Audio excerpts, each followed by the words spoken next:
क्या आपको पता है कि आप एक बिस्किट के पैकेट पर भी कितना टैक्स पे करते हो? ज़्यादा एडिटिंग और एनिमेशन के बिना पते की बात बता रही हूँ, ध्यान से सुनना। आप हर उस चीज़ पर टैक्स पे करते हो जो आप खरीदते हो। यानी कि दो तरीके के टैक्स होता है, एक होता है डायरेक्ट टैक्स और एक होता है इनडायरेक्ट टैक्स। डायरेक्ट टैक्स तो बहुत क्लियर होता है। डायरेक्ट टैक्स होता है जो आपकी सैलरी से सीधा डिडक्ट होता है, यानी कि आपको बहुत पेनफुल लगता है वो टैक्स देना, क्योंकि आपको पता चलता है। लेकिन एक होता है इनडायरेक्ट टैक्स जो आपकी हर चीज़ पे लगता है, चाहे आप छोटी खरीदो या बड़ी खरीदो, और आपको पता भी नहीं चलता है। सो बेसिकली डायरेक्ट टैक्स वो मकान मालिक है जो आपको 1 तारीख को स्ट्रिक्टली आके बोल देता है कि मकान का किराया हमें दे देना 1 तारीख को ही। और इनडायरेक्ट टैक्स वो मकान मालिक है जो आपसे वसूलता तो है किराया, लेकिन बहुत प्यार से, बहुत तरीके से, आपसे स्ट्रिक्टली बिहेव ना करके।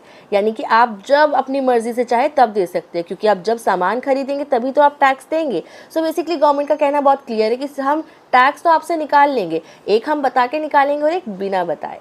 सो ये 2 तरीके हैं टैक्स देने के। जब टैक्सेस की बात हो ही रही है तो कुछ ऐसी प्रॉपर्टीज़ भी होती हैं जिनमें आपको बिल्कुल टैक्स देना ही नहीं पड़ता। नॉर्मली प्रॉपर्टीज़ में आपको काफ़ी ज़्यादा टैक्स देना पड़ता है, बट ऐसी कुछ प्रॉपर्टीज़ हैं जिनको बिना टैक्स के आप एंजॉय कर सकते हैं। तो वो कौन सी प्रॉपर्टीज़ है? अगर आपको पता है तो मुझे कमेंट सेक्शन में बताओ।